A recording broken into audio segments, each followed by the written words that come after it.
देव तुल्य योग एवं माई शक्ति।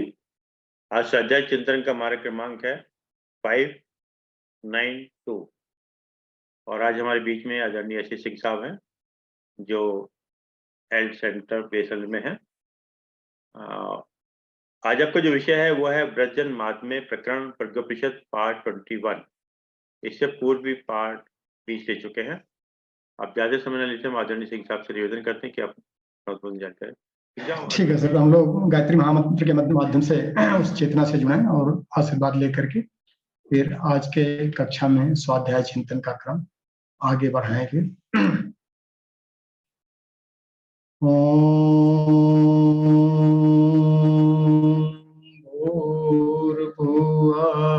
स्वः तत्सवितुर्वरेण्यं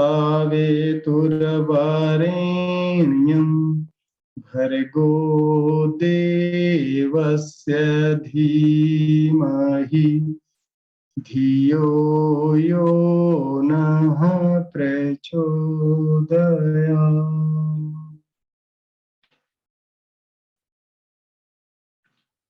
इस कक्षा में उपस्थित सभी स्नेही स्वजनों साधकों को नमन वंदन और आज की इस कक्षा में आप सबका हृदय से अभिनंदन।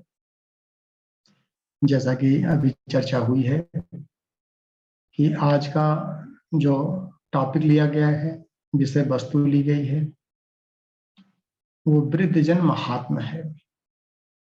प्रज्ञोपनिषद का जो तीसरा मंडल है उसका 5वां अध्याय परिवार खंड है। इस परिवार खंड या परिवार मंडल में टोटल 7 अध्याय हैं। पहले अध्याय में परिवार व्यवस्था प्रकरण क्या है उस पर चर्चा हुई थी, परिवार के संबंध में। फिर गृहस्थ जीवन प्रकरण क्या है उस पर भी चर्चा हुई और गृहस्थ जीवन में सबसे ज्यादा महत्व नारियों का है, तो तीसरे अध्याय में नारी महात्म्य और चौथे अध्याय में शिशु निर्माण प्रकरण कि बच्चों का निर्माण जो राष्ट्र की भविष्य हैं, समाज के कर्णधार होंगे, वो राष्ट्र के नायक होंगे, उनका निर्माण का दायित्व हम सब कैसे निर्वहन करें उस पर चर्चा हुई। और आज का जो 5वां अध्याय है ये वृद्धजन महात्म्य, जो वयोवृद्ध हैं परिवार के, उन्हें क्या मत है, शास्त्र मत क्या है, परम पूज्य गुरुदेव ने जो चुनौतियां हैं उनके लिए समाधान क्या दिया है, इन सब पर आज हम लोग मनन चिंतन करें।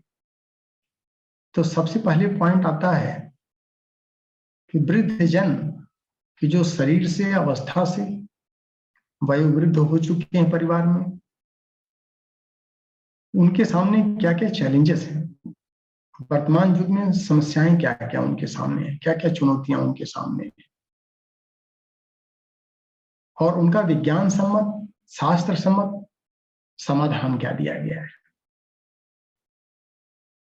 अधिकांशतः ये देखा जाता है कि हम सब शरीर भाव में अपनी जीवन का निर्वाह करते हैं, तो समस्याएं भी शरीर के स्तर पर जब ज्यादा आती हैं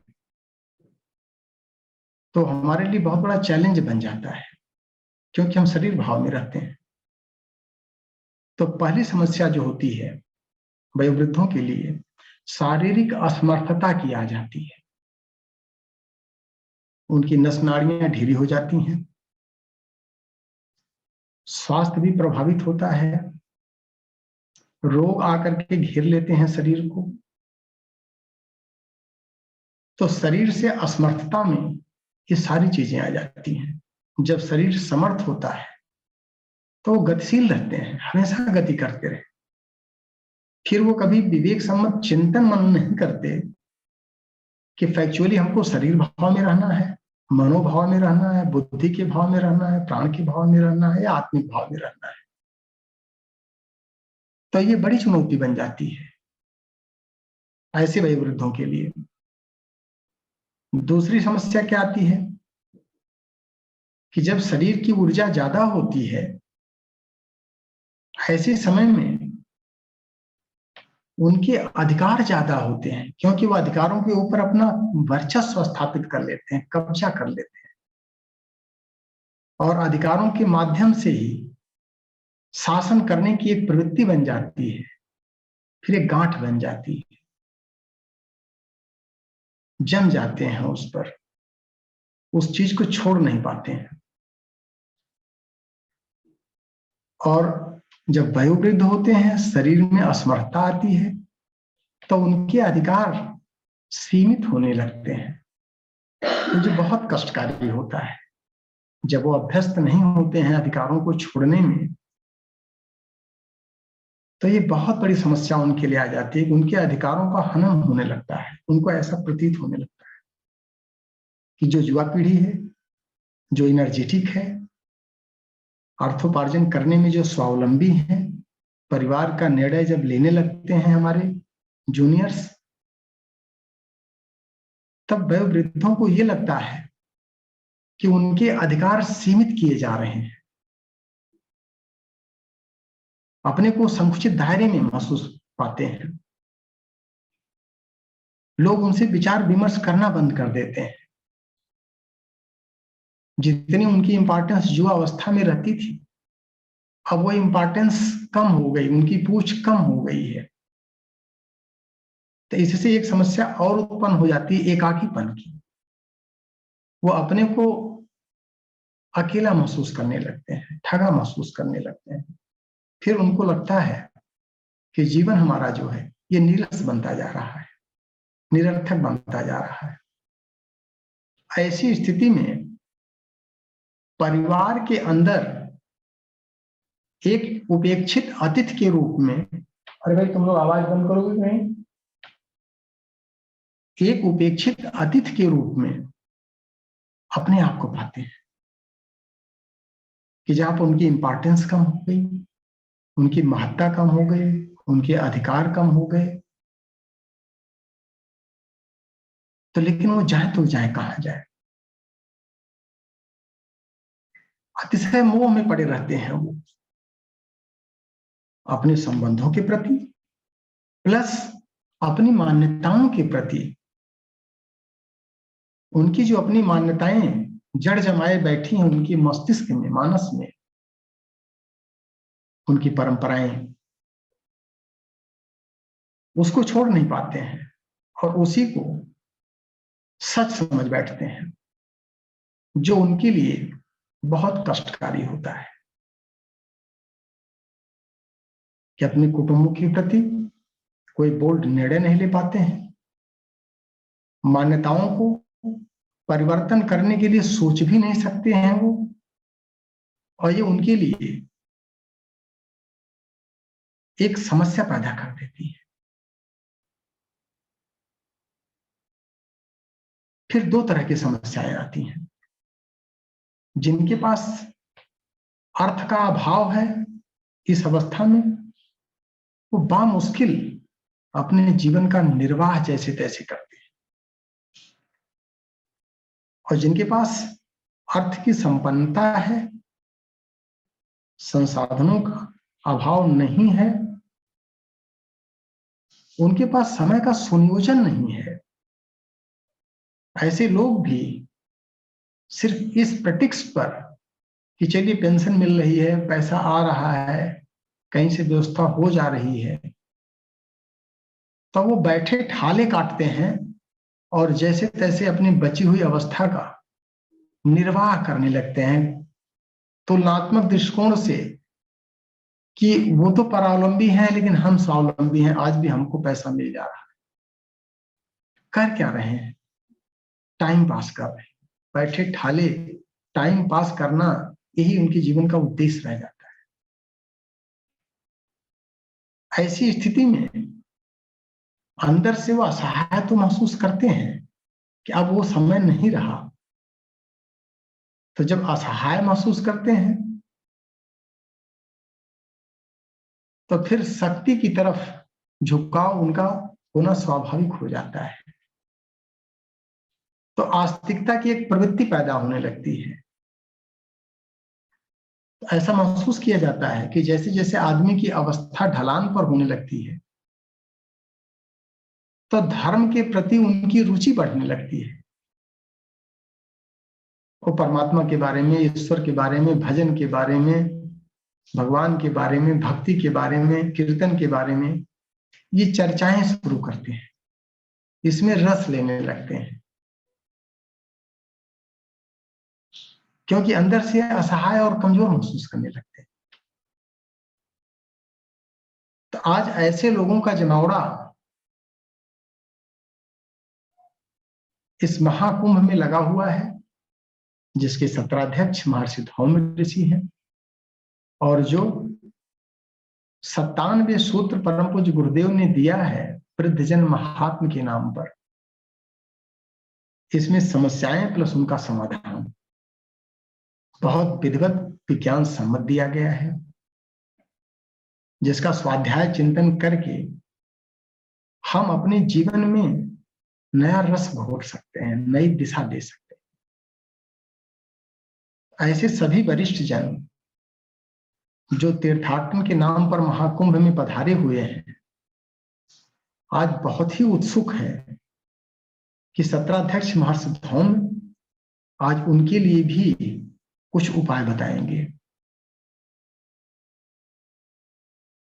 तो इन सब चैलेंजेस की चर्चा करते हुए महर्षि धौम्य ये बताते हैं जीवन क्या है, और जीवन को बोलते हैं शांति के साथ विकासोन्मुख गतिशीलता ही जीवन है, ये परिभाषा देते हैं।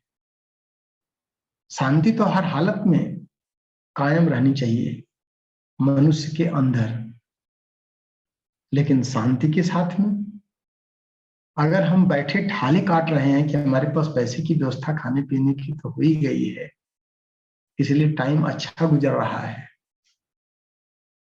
ये भी पाप मूलक है, निषेधात्मक है, नकारात्मक है। क्योंकि जो जीवन की परिभाषा दी गई है कि गतिशीलता के साथ में विकास और प्लस शांति, हर क्षण जब तक जीवन चल रहा है तब तक हम विकसित होते रहें, विकास की दिशा में उन्मुख होते रहें, गतिशील होते रहें, चरैवेति के फार्मूले को अपनाते रहें। और जब गतिशीलता विकास उन्मुख होती है तो मनुष्य के अंदर सृजनात्मक शक्ति जरूर रहती है, कुछ नई रचना करने की क्षमता रहती है। तो हमें देखना चाहिए कि हम हर क्षण नव सृजन की बातें कर रहे हैं, नव सृजन का चिंतन मनन कर रहे हैं, कुछ नया हमको हर दिन करना है, प्रतिदिन नया करना है।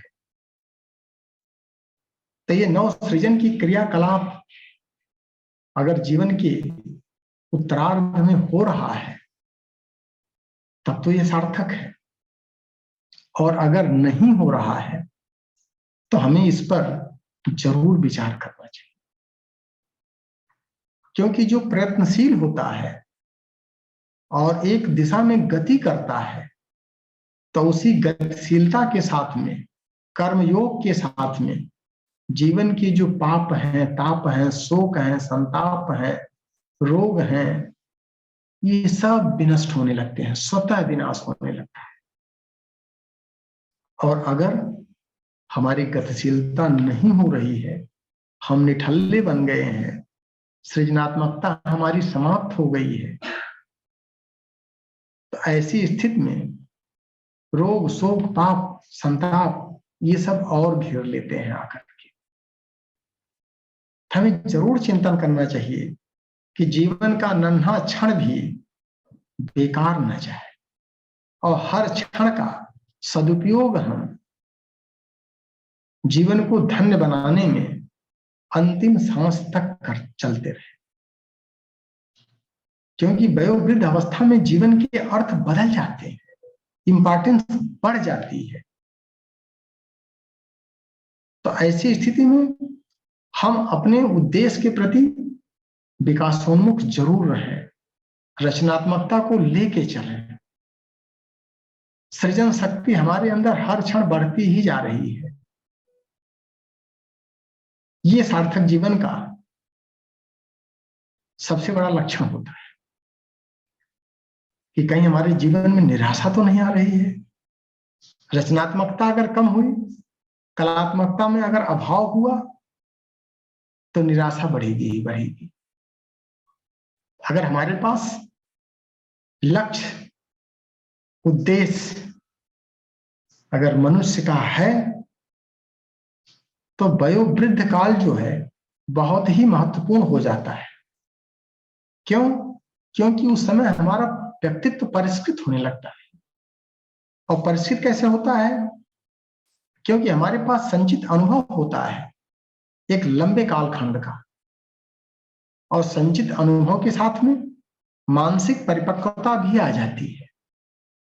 और यही संचित अनुभव और मानसिक परिपक्वता कि जो कुछ हमने अपने जुआ अवस्था में नवाबी सुल्तानी किया है, क्योंकि हर व्यक्ति करता है, सबकी अपनी उपलब्धियां होती हैं, किसी की कम किसी की ज्यादा, लेकिन होती सबकी हैं। सबने कुछ अच्छा काम किया होता है। उस काम के स्वरूप उस कालखंड में जो अनुभव हम संचित करते हैं, वह हमारे व्यक्तित्व का परिष्कार करता है, परिष्कृत व्यक्तित्व का निर्माण भी करता है। और उसके साथ में हमारे अंदर मेच्योरिटी आती है, तो मानसिक संतुलन भी बढ़ता रहता है। और मानसिक शांति संतुलन के साथ में अगर हमारे अपने अनुभवों को, संचित अनुभवों को जोड़ दें, इसी को तो परिष्कृत व्यक्तित्व कहते हैं। और इसकी दिशा धारा हमको निर्धारित करनी होती है कि किधर लगाना है इसको। मेन इशू दिशा पर आती है, और चूंकि हमारी दिशा अगर सही दिशा में नहीं रहती है, तो हमारी दशा भी खराब होने लगती है। तो इंपॉर्टेंट इशू दिशा कहा जाता है। अब दिशा का अगर निर्धारण करना हो तो क्या करना चाहिए? जो मनुष्य जीवन का उद्देश्य दिया है शास्त्रों में, वो हर क्षण हमारे सामने होना चाहिए, हर क्षण हमारे चिंतन पटल पर रहना ही चाहिए। क्या उद्देश्य है? आत्मनो मोक्षार्थम जगत हिताय, यही जीवन का उद्देश्य है। समाज की सच्ची सेवा करते हुए आत्म कल्याण करना, और दूसरा कोई उद्देश्य नहीं है। इसमें दो इंपॉर्टेंट पहलू हैं। समाज की सच्ची सेवा, जिसे लोक कल्याण कहते हैं, लोक कल्याण के साथ में आत्म कल्याण साधना, दो पहलू हो जाते हैं जीवन के उद्देश्य की, आत्म कल्याण और लोक कल्याण। और दोनों की समन्वित प्रक्रिया ही करनी पड़ती है, आइसोलेशन में नहीं सकते हैं। तो समाज की सच्ची सेवा करना हमारा सबसे बड़ा दायित्व बनता है। इसी को गुरु ऋण कहते हैं। गुरु ऋण भी उतारना पड़ता है, मातृ ऋण, पितृ ऋण के साथ में गुरु ऋण और आत्म कल्याण, दोनों लेके चलना पड़ेगा। इसके लिए अगर देखा जाए तो जो हमारी देव संस्कृति है, जिसे भारतीय संस्कृति कहते हैं, इसमें बहुत ही बढ़िया प्रोविजन लिया गया था आश्रम व्यवस्था। तो जो वर्ण और आश्रम व्यवस्था बनाई गई थी, इसके तत्व दर्शन को समझने की आवश्यकता है। इसका तत्व दर्शन क्या है? 4 आश्रम बनाए गए थे, एक ब्रह्मचर्य आश्रम, दूसरा गृहस्थ आश्रम, फिर वानप्रस्थ और संन्यास। इसको अगर हम 2 पार्ट में डिवाइड कर लें कि पहले 2 को जब हम अपने बल विद्या और संस्कारों की वृद्धि करते हैं, उसी को ब्रह्मचर्य आश्रम कहते हैं, और अपने वंश वृद्धि की परंपराओं को विकासोन्मुख करते हैं, वो गृहस्थ आश्रम हो गया। इन दोनों को मिलाकर के जीवन का पूर्वार्ध करते हैं। तो पूर्वार्ध किस लिए है? ताकि हम व्यक्तित्व का विकास कर सकें, व्यक्तित्व में उत्कर्ष की साधना कर सके। और यही जो व्यक्ति के उत्कर्ष की साधना है, इसी से हमारे व्यक्तित्व का निर्माण भी हो रहा है, वंश वृद्धि भी हो रही है और संसाधनों का विकास भी हो रहा है, और जिनका सुनियोजन करके हम लोग कल्याण की साधना जीवन के उत्तरार्ध में, जो वानप्रस्थ और संन्यास 2 आश्रम देव संस्कृति के दिए हैं, तो पूर्वार्ध में अपनी स्वार्थ सिद्धि कर लें और उत्तरार्ध पूर्णतः परमार्थ परायणता के लिए लगाएं, तभी लोक कल्याण सधेगा। और जब लोक कल्याण सच्चे अर्थों में सधने लगेगा, तभी संसार की सच्ची सेवा हो पाएगी और फिर आत्मिकी का निर्माण, आत्म कल्याण भी सध जाएगा। तो लोक कल्याण के साथ में आत्म कल्याण की साधना का जो सबसे बढ़िया सूत्र दिया है देव संस्कृति ने, भारतीय संस्कृति में, वो आश्रम और वर्ण व्यवस्था दिया है। इसको हम आधार मान के चले, और अगर इसको आधार मानेंगे तो जीवन में जो 2 पथ दिए गए हैं, 2 रास्ते, एक प्रेय पथ, दूसरा श्रेय पथ। तो प्रेय पथ के माध्यम से हम पूर्वार्ध को विकासोन्मुख करें और विकसित लेवल पर पहुंचा करके फिर श्रेय पथ को भी अपनाएं, और श्रेय पथ से ही लोक कल्याण और आत्म कल्याण की साधना सध पाएगी, क्योंकि यही श्रेयस्कर है। वानप्रस्थ की श्रेयस्कर साधना में लोक कल्याण ही समाहित है, और जब हम इस उद्देश्य को लेकर के चलेंगे तो अपने गुरु ऋण से भी, समाज के ऋण से भी वो ऋण हो पाएंगे। और जब तक गुरु का ऋण उससे बाहर नहीं निकल पाएंगे, तब तक आत्म संतुष्टि बिल्कुल नहीं मिल सकती है। अहंकार की उद्दंडता तो बढ़ सकती है, लेकिन आत्म तृप्ति, तुष्टि, ये रंच मात्र भी हमको टच नहीं कर पाएगी, और फिर न आत्म कल्याण सधेगा और न लोक कल्याण सधेगा, और जीवन जो है उसका समापन पश्चाताप के साथ होगा। तो हम जिस भी स्टेज में हों, चाहे पहले आश्रम में हो, चाहे दूसरे आश्रम में हो, चाहे तीसरे में पहुंच गए हो, हमको प्लानिंग जीवन की सुनियोजन जो करना है, उसकी प्लानिंग इसी हिसाब से बना करके एक एक स्टेप आगे लेके चलना पड़ेगा। अगर हम इस स्टेप से आगे बढ़ते रहेंगे तो कभी वैक्यूम क्रिएट नहीं होगा, गैप नहीं होगा। और यही तत्व दर्शन जो वर्ण और आश्रम व्यवस्था का है, ये मानस में हमारे जरूर रहना चाहिए। तो जब वयोवृद्ध हो रहे हैं तो वहां पर देखें कि तत्व दर्शन के हिसाब से वर्ण व्यवस्था जो बनाई गई, वो ब्राह्मणत्व की साधना करनी होती है। सभी वयोवृद्धों को ब्राह्मणत्व की साधना, संतत्व की साधना करनी होती है। तो ब्राह्मण और संत की साधना क्या है, इसको भी हम चर्चा कर लेंगे। और दूसरा, लोक कल्याण की महती जिम्मेदारी ऐसे वरिष्ठ लोगों के ऊपर होती है। तो कहीं हमारी दिशा अवस्था से वयोवृद्ध होने के बाद कहीं हम स्वार्थ संकीर्णता में परिवार के बंधनों से, मोह से लिप्त तो नहीं है? अगर हैं तो फिर रोग, शोक, ताप, इन सब चीजों से भी संयुक्त रहना ही पड़ेगा।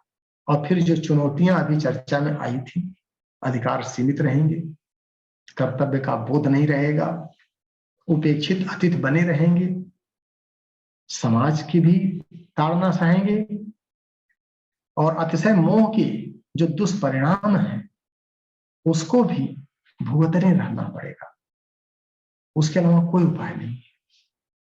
इसका मतलब उत्तरार्थ जो है उसमें हमको लोक कल्याण की महती जिम्मेदारी का निर्वहन करने के लिए दिया गया है,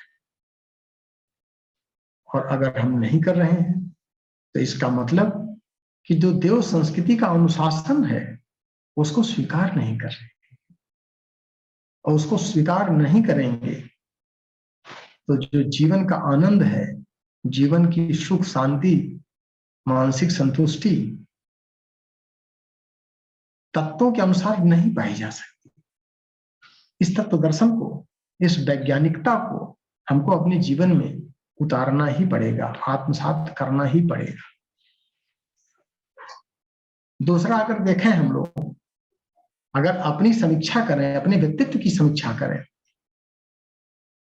तो एक वरिष्ठ आयु होने पर किस तरह के चैलेंजेस हमारे आंतरिक मनोभाव में होते हैं। जो हमारा अंतःकरण है बहुत कठोर हो जाता है, जम जाता है पूरी तरह से, मान्यताओं से, कुसंस्कारों से, आदतों से। तो वरिष्ठों के लिए वेद का क्या आदेश है? गायत्री महामंत्र के माध्यम से वेद आदेश देता है, प्रचोदयात। वरिष्ठों को प्रेरणा देना है। किस तरह की प्रेरणा? प्र अक्षर क्या कहता है? प्रचोदयात का प्र अक्षर, जो सबसे महत्वपूर्ण शब्द प्रचोदयात है, प्रचोदयात को ही धर्म बोलते हैं। प्र अक्षर क्या कहता है? प्रकृत्या तु भवदारो नान उदार कदाचन और चिंता द्वार दृष्टैव तेन चित्तम विशुद्धयति। जैसे जैसे हम वरिष्ठ होते हैं, अपने कुसंस्कार जो हमारे जमने लगते हैं, तो अनुदारता आने लगती है, स्वार्थ संकीर्णता बढ़ने लगती है, चित्त जो है कठोर होने लगता है। और चित्त को होना क्या चाहिए? साधना के माध्यम से चित्त की निर्मलता करते हैं, चित्त की शुद्धि करते हैं। आत्म साक्षात्कार, परमात्म साक्षात्कार, ब्रह्म साक्षात्कार, अखंडानंद के लिए चित्त का निर्मल होना बहुत जरूरी है। तो गायत्री मंत्र यही कहता है प्राक्षर के माध्यम से, प्रकृत्या तु भवदारो, स्वभाव से वयोवृद्धों को उदार होना चाहिए। नात उदार कदाचन, उदार तो कतई नहीं होना चाहिए। उदार मना, चिंता द्वार दृष्टैव तेन चित्तम विशुद्धयति। अगर वो उदारता को अपनाने लगे, स्वभाव में अपने शामिल करने लगे, तो उनका चित्त निर्मल होने लगता है, चित्त पवित्र होने लगता है, शुद्ध होने लगता है। और चित्त की निर्मलता पर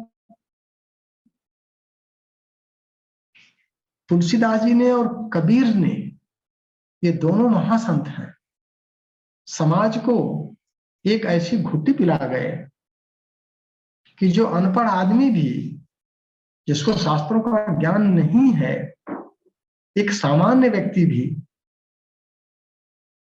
उनके उस भाव से प्रेरित होकर के निर्मल मन जन सो मही पावा, मोह कपट छल छिद्र न भावा। मुझे कौन प्राप्त कर सकता है? जिसका मन निर्मल हो, चित्त पवित्र हो चुका हो, उसी को परमात्मा मिल सकता है। कबीरदास जी भी कहते हैं, कबीरा मन निर्मल भयो जैसे गंगा नीर, पाछे पाछे हर फिरत, कहत कबीर कबीर, कहत कबीर कबीर। भगवान के पीछे आपको तो आप जाने की आवश्यकता ही नहीं है। आप अपने मन को खाली निर्मल कर लीजिए, चित्त को पवित्र कर लीजिए, स्वभाव को थोड़ा सा उदार बना लीजिए। स्वभाव उदार होते ही अंतःकरण पवित्र स्वतः होने लगेगा, और मन में निर्मलता आते ही परमात्मा आपके पीछे पीछे भागेगा। आपको किसी के पीछे भागने की आवश्यकता नहीं, पूरा समाज आपका सम्मान करने लगेगा। आप कहीं उपेक्षित नहीं रह जाएंगे। आपकी तो वंदना और पूजा पूरा समाज करेगा।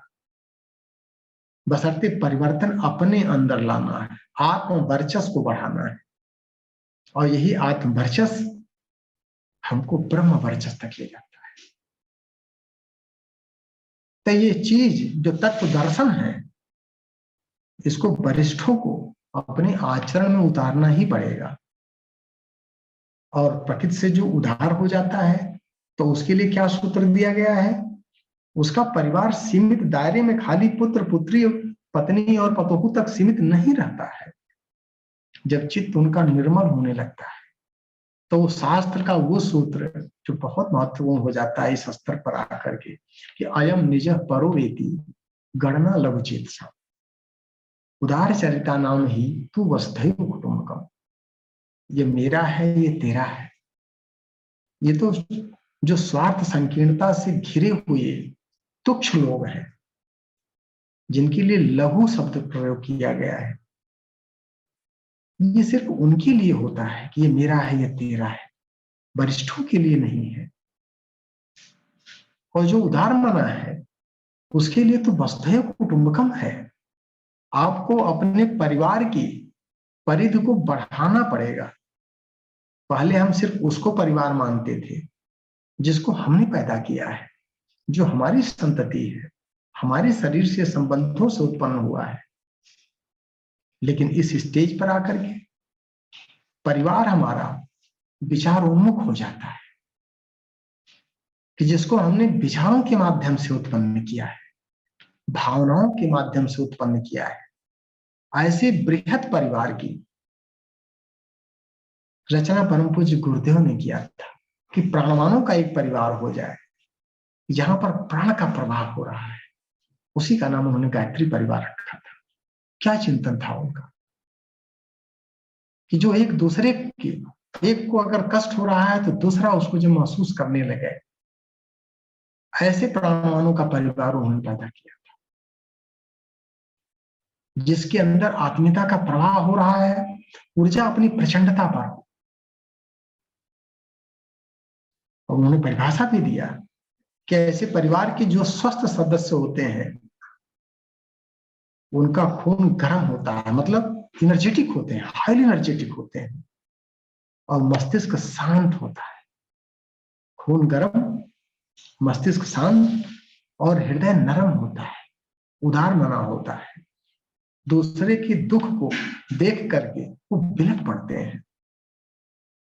तो ये दायित्व का निर्वहन हमको इस अवस्था में करना होता है कि जब हम अपने मुंह से, अपने लोभ से और अपनी मान्यताओं से, अहंकार से ग्रसित होकर के उस स्वार्थ संकीर्णता भरे परिवार तक सीमित करके रखते हैं।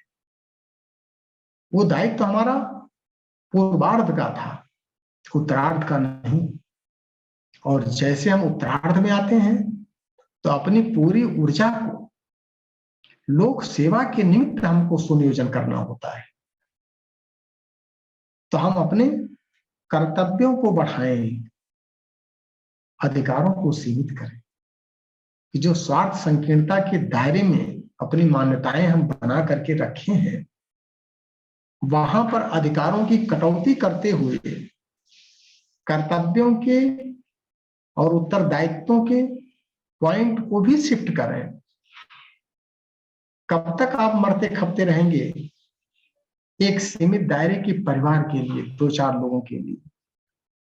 जो बृहद परिवार है उसकी भी तो जिम्मेदारी परमात्मा ने आपके कंधों पर दिया है। उसके लिए कौन आएगा धरती पर? तो जब भी हम अपने कर्तव्यों से च्युत होने लगते हैं, भटकने लगते हैं, तो उपेक्षित अतिथि के साथ साथ ढेर सारे पाप, ताप, संताप, रोग, शोक, कलह, क्लेश, उन सब से उलझते सुलझते रहते हैं, उसके बाहर नहीं निकल पाते हैं। तो इसमें हम ये देखें कि जो हमने अपने पूर्वार्ध में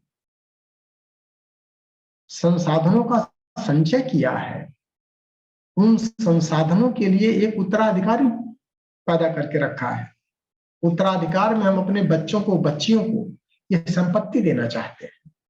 वहीं पर परम पूज्य गुरुदेव लिखते हैं कि जो संपत्ति आप उत्तराधिकार में देना चाहते हैं, उस संपत्ति के साथ में अपनी जिम्मेदारियों को भी आपको देना है उत्तराधिकार में। संपत्ति को ही क्यों दे रहे हैं? अगर आपके बच्चे लायक हैं, चाहे लड़के हों चाहे लड़कियां हों, और उत्तराधिकार में अगर आपने 1 रुपया भी उनको दिया है, तो अपनी महत्वाकांक्षाएं जो लोक सेवा के लिए आपका दायित्व था, उसका निर्वहन क्यों नहीं दिया? और अगर वो उसका निर्वहन नहीं कर सकते हैं तो फिर आप अपनी अर्जित संपत्ति को दे करके फिर एक महापाप का भागीदार बन रहे हैं। तो उनको उत्तराधिकार में हम अच्छे ज्ञान दें और प्रयास करें कि बच्चे स्वावलंबी बन जाएं। और अगर बच्चे स्वावलंबी बनते हैं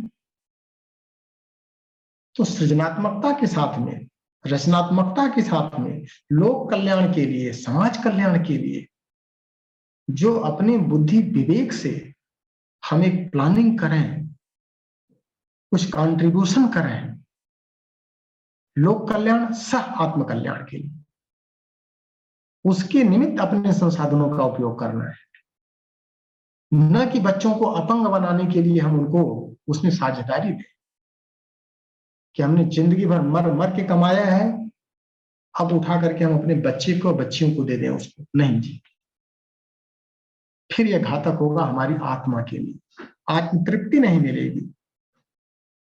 सतही खुजली तो शांत हो सकती है,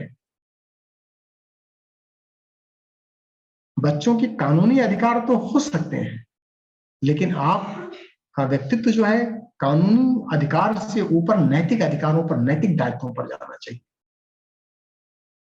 क्योंकि महती जिम्मेदारी हमारे कंधे पर है और जो गलतियां हमने अपने पूर्वार्ध में किया है उनको करेक्ट करने का सुअवसर, सुयोग हमको उत्तरार्ध में मिलता है। और इसी उद्देश्य में अगर हम प्रयत्नशील रहेंगे तो हमारे सारे पाप, ताप, रोग, शोक परम पूज्य गुरुदेव ने अपनी लेखनी को चलाया है, ये उस पथ में स्वतः विनष्ट हो जाएंगे और हमारा व्यक्तित्व निखर जाएगा, पूरा समाज हमारा परिवार हो जाएगा, फिर हम उपेक्षित अतिथि नहीं रह जाएंगे। तो अपनी दिशा धारा को भी हमको बदलना पड़ेगा।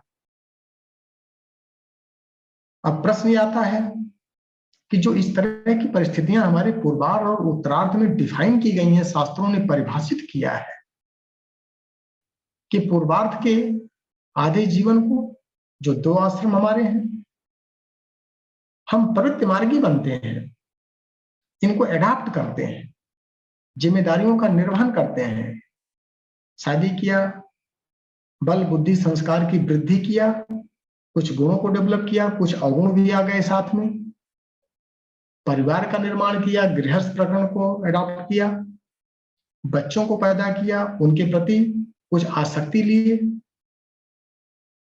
उनको पढ़ाया लिखाया, आगे बढ़ाया, इन सब में हमको प्रवृत्त होना पड़ा। अब प्रवृत्ति के चक्कर में फिर हम उलझ न जाएं, प्रवृत्तियों की गांठें नहीं बननी चाहिए, वो हमारा दायित्व था, उस दायित्व का भरपूर निर्वहन करना है गृहस्थ को, लेकिन उसकी वासना के चंगुल में नहीं उलझना है, मोह में उलझना नहीं है, आत्मीयता का विकास करना है, आत्म कल्याण और लोक कल्याण की बात है। तो अब करना क्या है, उनसे निवृत्त भी होना है। तो पहले प्रवृत्त होने के लिए बताया जाता है, फिर निवृत्त होने के लिए बताया जाता है। इसीलिए उत्तरार्ध निवृत्ति की साधना है, पूर्वार्ध प्रवृत्ति की साधना है। तो पहले हम प्रवृत्त होकर के व्यक्तित्व का विकास करें, संसाधनों का विकास करें, जीवन को एक नया आयाम दें और फिर उनसे निवृत्त भी होना है, दिशा धारा को बदलना भी है। इसके लिए क्या करना चाहिए? ट्रेनिंग, अभ्यास, क्योंकि दिशा परिवर्तित हो रही है। इसी के उद्देश्य के लिए जो डिफरेंट आश्रम और आरण्यक बनाए जाते हैं कि जहां पर गृहस्थों को ट्रेनिंग दी जाती है कि आपने अपने दायित्व का भरपूर निर्वहन पहले करिए, अपने बच्चों को हर दिशा में विकास करिए और विकास करने के साथ बच्चे जब स्वावलंबी हो जाएं और अपने जीवन जीने लगे अपने ढंग से, तो फिर अपने मोह को हटा करके हम निवृत्त मार्गी हों और समाज के कल्याण के लिए निकल पड़े। उसी के लिए उत्तरार्ध बनाया गया है। वही देव संस्कृति की महत्ता है।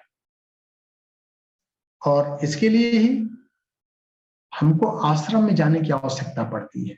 आश्रम में जाके करेंगे क्या? वहां ठाला निठाला नहीं करना है, वहां अपनी आदतों में सुधार करना है, प्रवृत्ति से निवृत्ति की तरफ की यात्रा को मोड़ना है जीवन को, कि कैसे हम प्रवृत्त हुए और कैसे उससे निवृत्त हुए। इसकी भरपूर ट्रेनिंग होनी चाहिए। इसीलिए कि आरण्य बनाए जाते थे। आश्रमों का स्वरूप अब परिवर्तित हो गया है, क्योंकि लोग उस परिधि से बाहर नहीं निकलना चाहते। और इसीलिए वानप्रस्थ की जो ट्रेनिंग कराई जाती थी, कि वानप्रस्थ की जो श्रेयस्कर साधना थी वो प्रवज्या की थी। प्रवज्या दो तरह की, या तो आंशिक प्रवज्या करें या पूर्ण प्रवज्या करें। आंशिक प्रवज्या उनको करना होता है जिनके पास बहुत बड़ी जिम्मेदारियां अभी भी गृहस्थ की पड़ी रह गई हैं।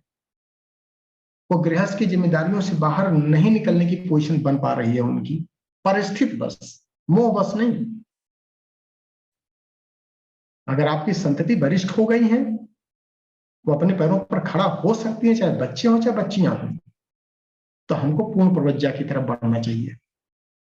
अगर किसी कारण परिस्थिति बस बच्चे इस योग्य नहीं हो पाए कि वो अपने जीवन का निर्वाह कर सकते हैं, इतने कमजोर हैं, तो ऐसी स्थिति में गृहस्थ के अंदर रह करके लोक कल्याण की प्रयासरत हमको पूरा रहना चाहिए समाज के उत्थान के लिए। हम मार्गदर्शन, संरक्षण अपने उस कुटुंब का तो करें ही करें, और यथायोग सहयोग भी करें, लेकिन जो भी उपार्जन उस कालखंड में हो रहा है उसका अधिकतम अंश समाज के उत्थान के लिए सुनियोजन करना होता है। तभी आत्मकल्याण की साधना सध पाती है तो कठिन, लेकिन देव संस्कृति और हमारे सारे शास्त्रों का एक मत है इस पॉइंट पर कि वो स्वार्थ संकीर्णता से ऊपर उठना ही पड़ेगा। तो हम आंशिक प्रवज्या करें। अगर बड़े स्टेप पे छलांग नहीं लगा सकते हैं तो कम से कम घर गृहस्थी में रह करके लोक कल्याण के लिए आसपास के क्षेत्रों का उत्थान करें। आसपास के क्षेत्रों का उत्थान का कहीं गलत अर्थ नहीं लगाना चाहिए कि एक व्यक्ति का आपको कल्याण नहीं करना है, कि किसी को बुला करके पूजा पाठ करा दिया और कुछ पैसा उसको दे दिए, नहीं। वो तो आपने एक तरह से श्रम का काम कराया और श्रम की उसको दे दिया। वहां कोई पुण्य का कोई लेना देना नहीं है, समाज का कोई लेना देना नहीं होता है। समाज का उत्थान आपको करना है और अपने बुद्ध विवेक बल से जो आपने अभी तक संचित किया है, ताकि आपके संसाधनों का सुनियोजन और सदुपयोग हो सके। किसी व्यक्ति का लाभ नहीं करना है, पूरे समाज का कल्याण करने के लिए जो भी आपका बुद्धि बल विवेक परमिट करता है उसके अनुसार आपको उस दिशा में लगाना है। दूसरा पॉइंट आता है कि अगर आपकी संतति, आपके बच्चे स्वावलंबी हो गए हैं तो ऐसी स्थिति में पूर्ण प्रवज्जा की तरफ बढ़ना चाहिए। तीर्थाटन, तीर्थ दर्शन की परिभाषा यही दी गई है। वो तीर्थ दर्शन क्या है? वो सिर्फ तीर्थों पर जाकर के भजन पूजन करके और दर्शन करके वापस आने को तीर्थाटन नहीं कहा गया है शास्त्रों में। परम पूज्य गुरुदेव साफ साफ लिखते हैं कि अपने स्थान से आप देखें कि कौन कौन सा क्षेत्र अभी विकसित नहीं हो पाया है, अभी पिछड़ापन रह गया है, चाहे वो शहरी क्षेत्र हो चाहे वो ग्रामीण अंचल हो, उस तरफ आपको मूव करना होता है। और रास्ते में लोगों को प्रॉपर शिक्षण देते हुए, अपने अनुभवों को साझा करते हुए, और फिर एक तीर्थ स्थल पर जहां आपको प्रॉपर ट्रेनिंग लेना है वहां पर जाकर के प्रवृत्ति से निवृत्ति की तरफ हम दिशा धारा कैसे परिवर्तित करें।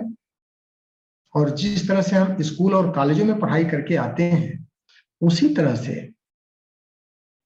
तो 4 पुरुषार्थ दिए गए हैं आत्मिक साधना की: स्वाध्याय, साधना, संयम और सेवा, इस चारों को समझ करके, इसके तत्व दर्शन को अपना करके और फिर तीर्थों का लाभ लेते हुए वापस फिर आए और जन कल्याण करते हुए निस्वार्थ, इसको तीर्थाटन कहा गया है।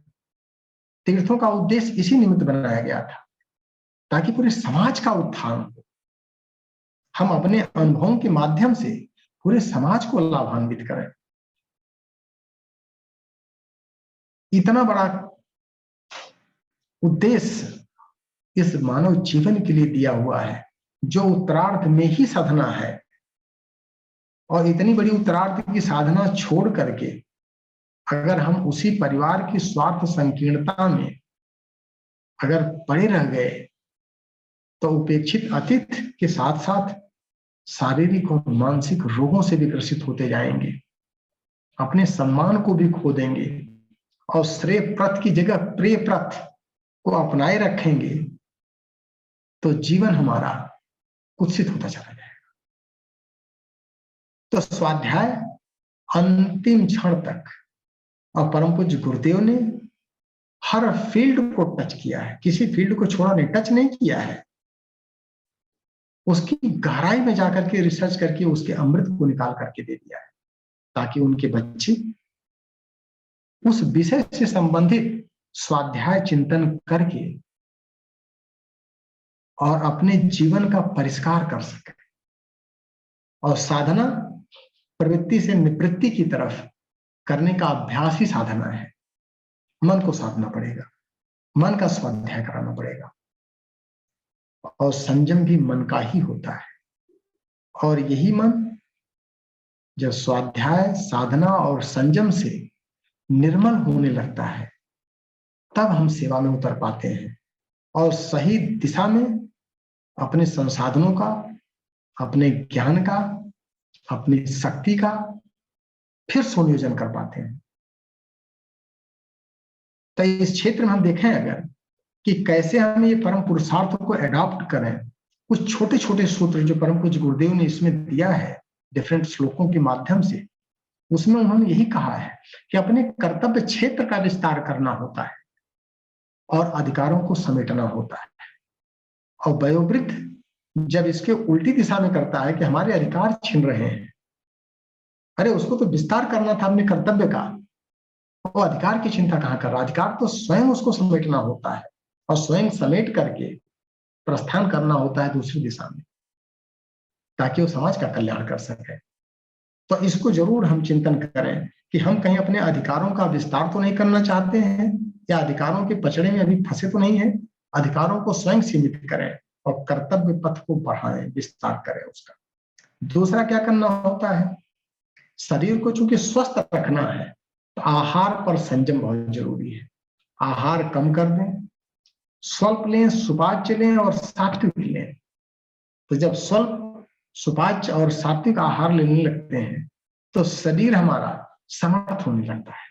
हमारी अधिकांश जो ऊर्जा पैदा हो रही है हमारे चिंतन के माध्यम से, वो आहारों को पचाने में नहीं, लोक रंजन में खर्च होने लगती है, लोक कल्याण में खर्च होने लगती है। तो इसलिए आहार की शुद्धि भी हमको करना है। दूसरा क्या करना है, मन को शांत, संतुलित और प्रसन्न रखना है हर क्षण। रसो वैसा, हमारी यात्रा परमात्मा की तरफ हो रही है, परमात्मा रस युक्त है। हमेशा चेहरे पर खिलखिलाहट आनी चाहिए, नीरसता नहीं आनी चाहिए कि हम खिन्न होकर के, उदास होकर के अपने कुछ संस्कारों का परिशोधन अगर हम कर लेंगे तो प्रसन्नता तो स्वतः आने लगेगी। और हमारा दायित्व तो बनता है दूसरों को प्रसन्नता बिखेरना। तो कहीं हम खिन्न तो नहीं बैठ गए हैं, ये भी देखना है। तो मन की भी साधना करनी है, आहार की भी साधना करनी है, कर्तव्य क्षेत्र उसका भी विस्तार करना है अधिकारों को समेटते हुए। दूसरा क्या करना होता है, परंपराएं क्योंकि परिवर्तनशील हैं, तो हम अपनी मान्यताओं से चिपका ना, ये हमारी मान्यता है, हम सही सोच रहे हैं, अगर बच्चा इस दिशा में नहीं जा रहा है तो बच्चा गलत है, नहीं, ये मान्यता हमारी गलत है। यह क्लैश हमेशा होता है, इसी को जनरेशन गैप कहते हैं। आने वाली पीढ़ियां और जाने वाली पीढ़ियां। समझौता जाने वाली पीढ़ी को ही करना होता है, क्योंकि गांठें जाने वाली पीढ़ी की बनी रहती हैं। जो अवांछनीयता है, अनैतिकता है, उसका विरोध जरूर करना चाहिए, उस पर सहमति नहीं देना है आपको। अगर आपका अनुभवजन्य है तो, अनैतिक है तो, अवांछनीय है तो। लेकिन जो परिवर्तन परंपराएं हैं, मान्यताएं हैं, ये तो देश काल परिस्थिति के अनुसार परिवर्तनशील होती है। हमारे समय में कुछ और थी, आने वाले युग में कुछ और होंगी। उसके साथ सामंजस्य स्थापित करने का काम वरिष्ठों का होता है, क्लैश नहीं करना होता है नई पीढ़ी के साथ में। नेक्स्ट क्या करना होता है, अपनी आत्मसंतुष्टि के लिए ऐसाओं पर नियंत्रण करना होता है।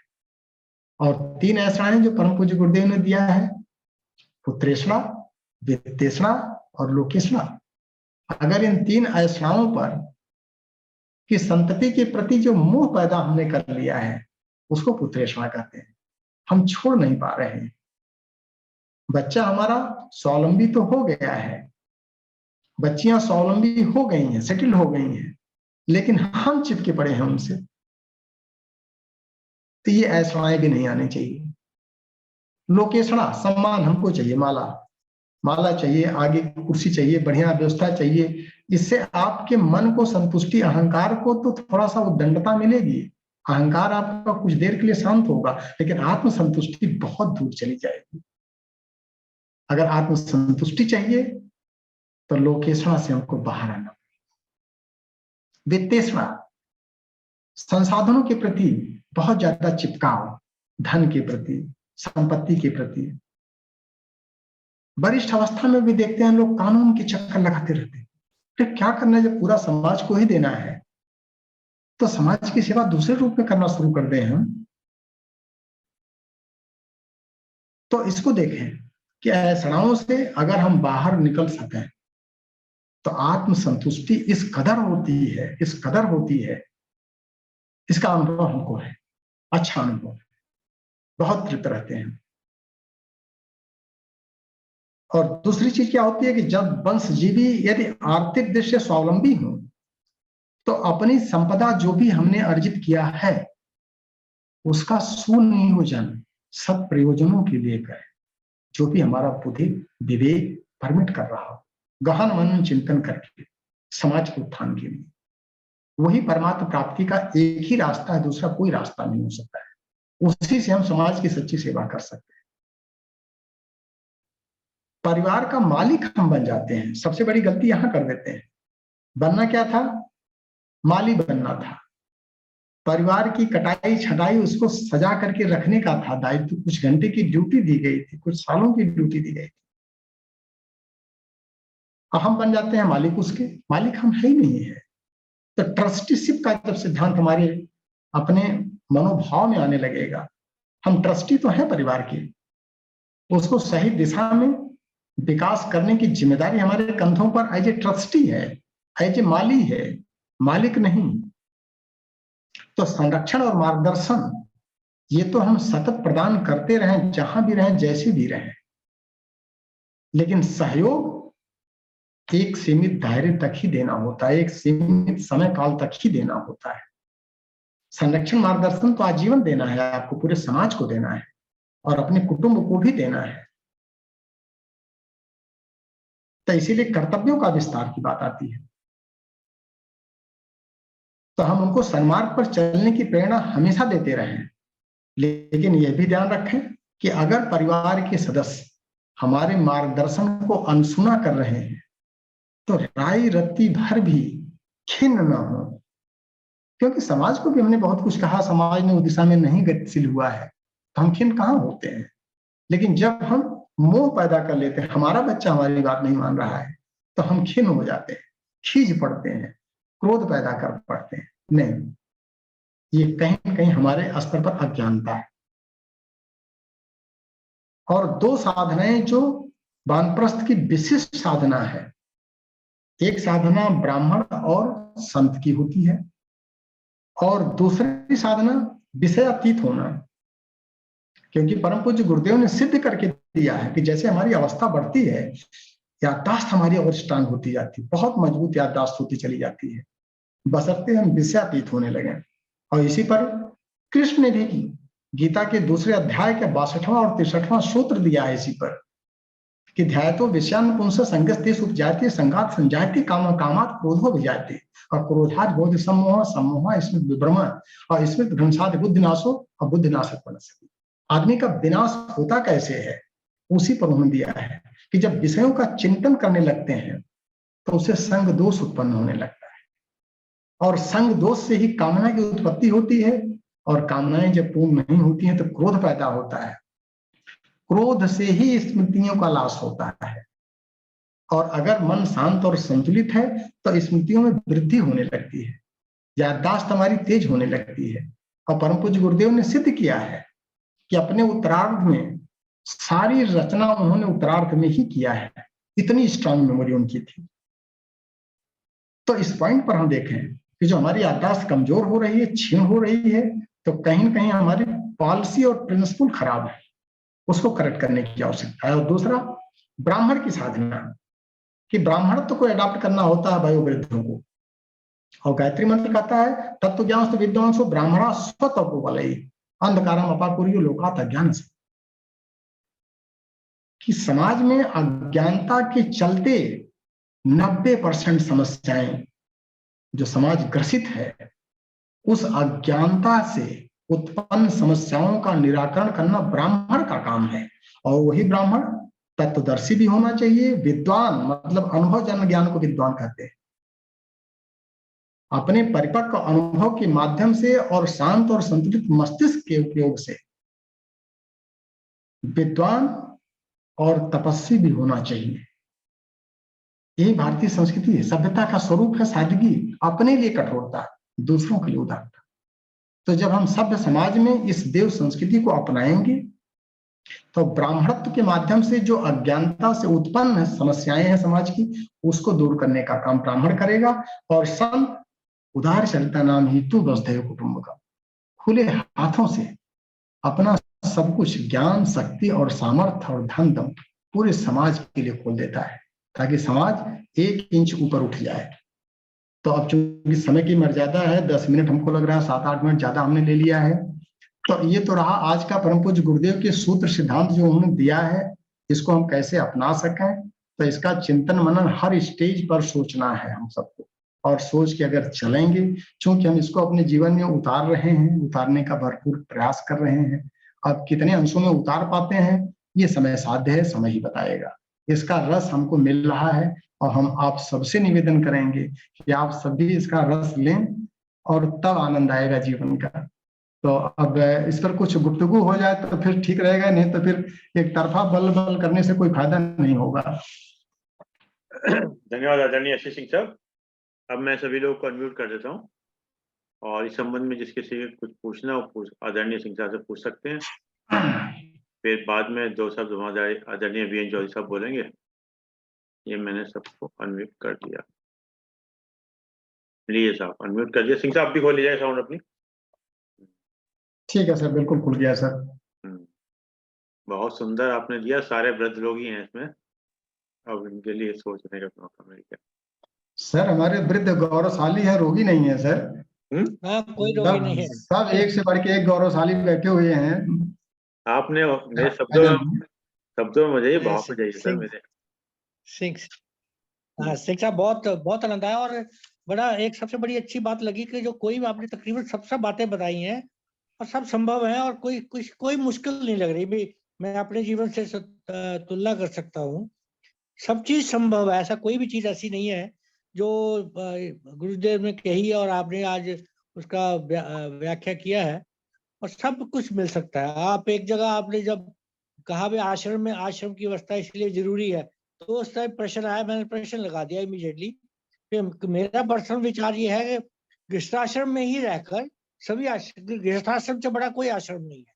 चारों आश्रम, वानप्रस्थ आश्रम भी यही हो सकता है, वनवास आश्रम भी यही हो सकता है, वानप्रस्थ आश्रम भी यही हो सकता है। तो उसके बाद फिर आपने इसका आगे भी क्लियर कर दिया, गृहस्थाश्रम में रहकर ही लोक कल्याण बात पर किया जा सकता है। तो ये भी बिल्कुल एक प्रैक्टिकल बात कही। आज के ज़माने में भी बड़ा एक बड़ा अच्छा लगा गुरुदेव ने ये नहीं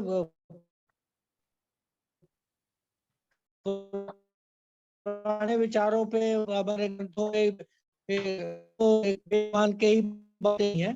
ये बिल्कुल व्यवहारिक सभी सभी लोग इसे वाक्य रखेंगे कि ये सर इसमें बस दिक्कत खाली एक ही है कि जो जिसको तुलसीदास जी ने बड़े संक्षेप में बताया है दोबारा हम सर, सिर्फ एक ही दिक्कत है, बाकी तो सब आसान है सर, कि मोह सकल व्याधिन कर मूला, हाँ बिल्कुल ताते वो भी पुन संभव उपजै है। बहु मतलब सूला।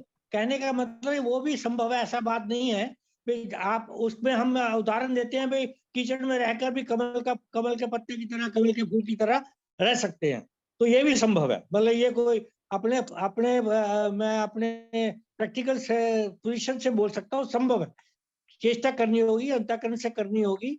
चित्त को सब जो आपने सब चीजें बताई हैं, एक एक चीज बहुत एक सारे के सारे वो बोले एक सूत्र हैं, स्वाध्याय, संतन, साधना, स्वयं सेवा, सब ये बिल्कुल संभव है सारे। बहुत आनंद आया। बस ये वो गृहस्थाश्रम का ही था कि मेरा विषय बिल्कुल वही है कि गृहस्थाश्रम में रह के, क्योंकि आज का समाज चेंज हो गया है, गृहस्थ आश्रमों की अवस्था साडी चेंज साहब हो कुछ गई कहना है। चाह रहे हैं, हाथ खड़ा कर दिया। साउंड खोलिए साडी साहब, अपनी साउंड तो खोलिए। हाथ खड़ा किया साडी साहब ने, साउंड बंद है उनके, वो तो अब तो वीडियो माइक ऑन कर लें सर, माइक ऑन कर लें। जी सर। 3 बातें मुझे कहना थी। पहली बात तो ये थी कि परम पूज्य गुरुदेव ने कहा है कि इस मिशन में प्रतिभाएं जुड़ेंगी। 1 घंटे से मैं लगातार सुन रहा हूँ एस सिंह साहब को, कहीं लग ही नहीं रहा कि ये एक इंजीनियर है या टेक्निकल आदमी है। ऐसा लग रहा है कि कोई विद्वान, बहुत अध्ययनशील, धर्म का उपदेशक है जो ये सारी बात कह रहा है। क्यों? इसलिए कि ये बड़ी बात है, प्रामाणिक है, व्यवहारिक है। परम पूज्य गुरुदेव ने तो साफ कह दिया है कि परिवार एक तपोवन है, गृहस्थाश्रम एक तपोवन है, इसलिए आपको अलग से किसी आश्रम जाने की जरूरत नहीं है। एक बात आपने और कही थी सिंह साहब ने, वो मैं मेंशन करना चाहता हूँ। सयानों ने ये बहुत पहले कह दिया है, सयानों ने बहुत पहले कह दिया कि पूत कपूत तो का धन संचय, पूत से पूत तो क्या धन संचय। क्या जरूरत है? आप कह रहे हैं कि जिम्मेवारियां ठीक है, जिम्मेवारियों को कम करने के लिए पैसा एकत्रित मत कीजिए, लड़के को सपूत बनाइए, जिम्मेवारियां खत्म। चलिए, एक तीसरी बात और आपने कह दी कि नकारात्मक ये इस समय आता है तो हम भूल जाते हैं, वृद्ध लोग उस समय, कि बहुत पहले अंग्रेजों ने ये शुरू कर दिया था, ओल्ड इज गोल्ड। लेकिन आज के संदर्भ में बहुत जरूरी मैं बताना चाहता हूँ, आप जहाँ पे बैठे हैं जहांगीराबाद में, और सारा क्षेत्र हापुड़ और ये शाहजहांपुर वगैरह तमाम गुड़ का क्षेत्र है। ये मैं 1950-51 में 4-5 साल की उम्र में अपने किराने की दुकान पर अपने बड़े पापा के पास बैठा करता था। महिलाएं आती थी, 3-4 महिलाएं आई, उसमें एक सयानी महिला होती थी। विस्वार का सामान चाहिए, विस्वार माने प्रसव अवस्था जो होती है महिला की, और जब वो प्रसव दे देती है उसके बाद जो, तो विस्वार का सामान में सबसे पहली उसकी मांग होती थी, लंबी लिस्ट रहती थी 40-50 चीजों की, ये भी दे दो, वो भी दे दो, वो। फिर उसमें एक मुख्य चीज होती थी कि गुड़ पुराना लेंगे हम। अरे पुराना गुड़ लेंगे, हम समझे नहीं मतलब को, बच्चे थे। हमने कहा, बाद में पता लगा कि लोग पुराना गुड़, नए गुड़, उस समय 2 रुपए किलो गुड़ था, तो नए गुड़ 2 रुपए किलो, पुराना गुड़ 2.5 रुपए किलो, ऐसा बेचे जाते थे। अरे बाप रे, पुराने की इतनी कीमत है, ये आज महसूस हो रही है हमको। वृद्ध की अनुभवों की इतनी कीमत है, 2 ही बातें हैं सर। अब फलों को भी देख लें, फल जब पक जाते हैं तो ज्यादा रस वाले हो जाते हैं, और रस अगर सूख जाता है तो सूखे फल जो है इस समय तो और ज्यादा महंगे मिल रहे हैं सर। तो ना माने दुनिया, ना माने, पर महोदय जब हम वरिष्ठ हो रहे हैं तो हमें तो कम से कम ये सकारात्मक दृष्टि रखना चाहिए। हमने तय ही नहीं किया है। एक बात और कह दूं, बस 1 मिनट और लूंगा आपसे। आपने देखा होगा, मूवी में जाते हैं सारे लोग देखने के लिए, एक इंटरवल होता है। अधिकांश पिक्चर्स में इंटरवल तक हीरो को बहुत पिटना पड़ता है, उल्टे सीधे लोग बहुत मारते हैं। लेकिन इंटरवल के बाद जो वो सुटाई शुरू करता है गुंडों की, आसपास के लोगों की जिनने उसको मारा है, और आखिर में जीत उसी की होती है। तो मैं ये समझता हूँ कि नकारात्मक बात तो आना नहीं चाहिए। ये जीत का समय है आपका। अच्छा, जीत का समय, हाँ है, जीत का समय है। आप अपने को जीतो और दुनिया को जीतो। अपने को जीतो माने हमारी कोई अपेक्षा नहीं है। आपने 3-4 गिना दी लोकेश राहुल, कोई अपेक्षा नहीं है। हम अगर अपेक्षा है तो केवल एक कल्याण की है, वो अपना खुद का कल्याण करें और लोक कल्याण करें। गुरुदेव ने 1 घंटा क्यों मांगा? 23 घंटे आपको छोड़ दिए, 1 घंटा। तो सबसे बड़ी बात यह है जिसके लिए मैं बहुत-बहुत आज अपने आप को सौभाग्यशाली मान रहा हूँ, कि गुरुदेव ने जो बात कही थी, कितनी दूरदृष्टि से बात कही होगी उन्होंने, कि प्रतिभाएं आके जुड़ेंगी मिशन में। आज सिंह साहब का जो पूरा अध्ययन और जो पूरा विवेचन है, वो इस बात की पुष्टि करता है कि प्रतिभाएं जुड़ रही हैं।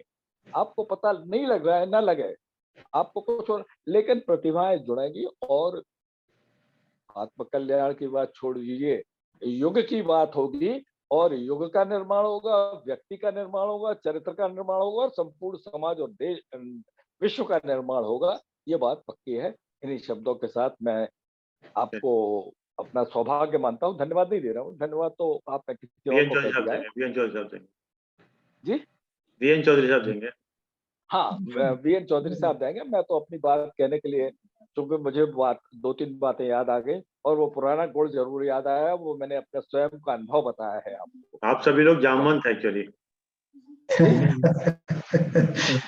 सिंह साहब, एक बात है, एक थोड़ा सा ये है कि हमारे मार्गदर्शन को अगर अब बच्चे नहीं मानते, ये जहर पीना बड़ा मुश्किल। ये तो सब उसी को तो दिया है ना कि अगर बच्चे आपका काम मार्गदर्शन देना है, बच्चे नहीं मानते हैं तो आपको निष्क्रिय होना चाहिए, उसे खिन्न बिल्कुल नहीं होना चाहिए। लेकिन फिर हमारा मार्गदर्शन क्या रहा फिर? मतलब को बात बनी नहीं ना, मार्गदर्शन आप तो सफल नहीं हो गया। डिक्शनरी बन जाइए ना, सर डिक्शनरी बन यही जाइए, जब आपको पूछे खोल लीजिएगा, क्या दिक्कत है? प्रवृत्ति से निवृत्ति की तरफ की साधना करनी है, इसी पॉइंट पर लेकिन आकर के। इस पे तो हम बड़ा मुश्किल होता है। नहीं सर, हो सकता है कि बच्चे जिस रास्ते पे चल रहे हैं आपके मार्गदर्शन वाले रास्ते से बेटर रास्ता हो। बस बस आपको नहीं, ये मान के चलना, उससे बेटर हो सकता है। उसको थोड़ा सा सामंजस्य स्थापित करके चलना दायित्व हमारा है, बड़े वृद्धों का है। हाँ, बिल्कुल सही है, बिल्कुल सही। आदरणीय वीएन चौधरी साहब। नमस्कार, धन्यवाद शर्मा जी। और आज के प्रवक्ता जो थे सिंह साहब को बहुत बहुत धन्यवाद। और उसके बीच में जो हमारे देव ऋषि जी और आसाटी जी ने जो एक वैलिड पॉइंट्स उठाए हैं और उसमें जोड़ा है, उन्हें भी करना चाहूंगा। और सिंह साहब ने सही बात कहा कि टेक्निकल आदमी होते हुए भी जो गुरुदेव की जो बातें आपने रखी है हमारे सामने सरल शब्दों में, सचमुच अनुकरणीय तो है ही। हालांकि जैसे बात कहा गया है कि थोड़ी मुश्किल है, क्योंकि हम एक चीज तो ठीक है, धन कमा दिया, धन दे दिया, बच्चों को दे दिया, सब कुछ कर दिया, विल भी लिख देते हैं लोग कि हम इतना मन में सोच लेते हैं कि हमने सब कुछ छोड़ दिया, और फिर समाज के लिए कुछ करने की कोशिश भी करते हैं। लेकिन जो आपने कहा लोकेशना या और कुछ, वो कहाँ से आ जाती है कि हम कभी कभी सोचते हैं कि बच्चों को मैंने तो अच्छी बात कही, अरे वो तो सुनता नहीं है, तो थोड़ा सा क्रोध भी आ ही जाता है। और फिर कभी कभी ये बातें कि जो आपने कहा कि कभी मीटिंग में कहीं गए, किसी यहाँ तक कि शोक सभा तक में भी कभी कभी दिमाग में आ जाता है, अरे हमने प्रथम पंक्ति में नहीं बैठा, द्वितीय पंक्ति में बैठना पड़ गया। और हमारे से जो सर्विस वाले लोग जो रहते हैं ना, ये आप भी फील करते होंगे देवर्षि जी, सभी लोग सर्विस वाले लोगों को तो ये मन में आ ही जाता है, अरे हमसे तो ये नए बच्चे जो हमारे से सीख करके आज कोई पीएमडी बन गए, कोई कुछ बन गए, वो हमसे आगे बैठा हुआ। तो ऐसी बात थोड़ी सी आ जाती है। क्योंकि सर्विस में हम लोग जैसे घर परिवार में बच्चे रहते हैं, तो सर्विस में भी, कंपनी में भी, कहीं भी जो हम सिखाते हैं जो लड़कों को, जो ट्रेनी जाते हैं, जो उनको बताते हैं, सिखाते हैं, आगे बढ़ाते हैं, सही बात है। उस समय हम अब एक विस्तृत माइंडसेट से काम करते हैं कि इनको हम सिखाना है, बढ़ाना है, करना है। लेकिन फिर ये क्यों आ जाता है बाद में, हम तो सेवानिवृत्त हो गए, जो सब लोग अब सब तो हैं ही, तो उस स्थान पर पहुंच गए हैं जहाँ ये बातें लागू करनी चाहिए, फिर भी हमारे मन में ये थोड़ा सा रह जाता है। और हमको लगता है कि ये कई लोगों ने कहा भी है कि एक मन में पता नहीं दूसरे को कंट्रोल करने की जो एक प्रवृत्ति है। अजीब सी इच्छा रहती है, कंट्रोल करें दूसरों को, दूसरे के विचारों को भी कंट्रोल करें। ये बातें हमारे मन में पता नहीं कहाँ से आ जाती हैं, और इस तरह से और कई बातें हैं जो आती हैं। ये दोष है या स्वाभाविक गुण है या क्या है, पता नहीं कैसे ठीक होगा। शायद आचार्य श्री राम शर्मा जी ने जो इतने ग्रंथ लिखे हैं, इतनी बातें कही हैं हमें समझाने के लिए, वो हम कब समझेंगे? जुड़ते तो हैं लेकिन समझेंगे कब? शायद इस तरह के सत्संग से कुछ फायदा होगा। और इसके लिए मैं आज सच में सिंह साहब को सच में फिर से अपने हृदय से धन्यवाद देता हूं कि आप ऐसी बातें ढूंढ करके लाएं और हम लोगों को कुछ सुनाएं, इससे कहीं न टपकते कुछ घड़े में कुछ तो आए, तो शायद हमारा भी कल्याण हो और हम भी विस्तृत वसुधैव कुटुंबकम के माइंडसेट में हम आ जाएं। धन्यवाद आप सभी को, धन्यवाद। और जिन्होंने साटी साहब को भी धन्यवाद मैं कहूंगा कि उन्होंने बहुत अच्छी बातें कही, और देव ऋषि जी ने को भी धन्यवाद। धन्यवाद, सभी को प्रणाम। धन्यवाद आदरणीय वीरेंद्र साहब, आपने बिल्कुल बहुत सही कहा। ये कुछ व्यवहारिक चीजें होती हैं जो जीवन में आई जाती हैं। हम चाहे कितना भी अपने को साध लें या कुछ भी कर लें, पर प्रैक्टिकल चीजें हैं जो वास्तव में आती हैं। और जैसे एक शायर ने भी कहा है कि जिन पत्थरों को अता की थी धड़कने हमने, जिन पत्थरों को अता की थी धड़कने हमने, जब बोलने लगे तो हमें भी बरस पड़े। चीजें आ जाती हैं। बिल्कुल सही है। तो इसमें कोई ऐसी बात नहीं है, पर इसी चीज का अभ्यास करेंगे, वही जो गीता में है, अभ्यास वगैरह। कभी ना कभी, जैसे गाना है ना, हम होंगे कामयाब एक दिन, दिल में है विश्वास। बिल्कुल, क्या बात है, क्या बात। हाँ, ये क्या बात है, बहुत धन्यवाद धन्यवाद। ऐसे सीखा आपने, समय निकाल के समय दिया। और जैसे कि विचार के साथ और 3 बार ओम के साथ अपनी बात समाप्त करते हैं। आज का विचार बहुत छोटा है, बहुत ही छोटा, माइक्रो लेवल का। शीशा कमजोर बहुत होता है, शीशा कमजोर बहुत होता है, मगर सच दिखाने में घबराता नहीं। क्या बात है। शीशा कमजोर बहुत होता है। आइए 3 ओम का करें।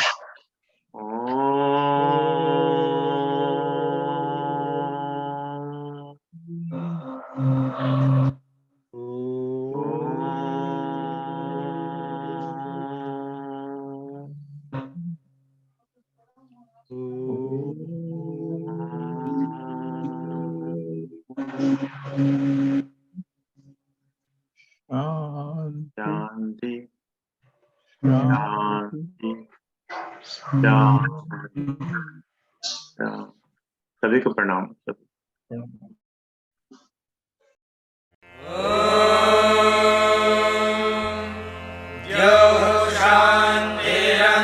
शान्तिरन्तरिक्षं शान्तिः पृथिवी शान्तिरापः शान्तिरोषधयः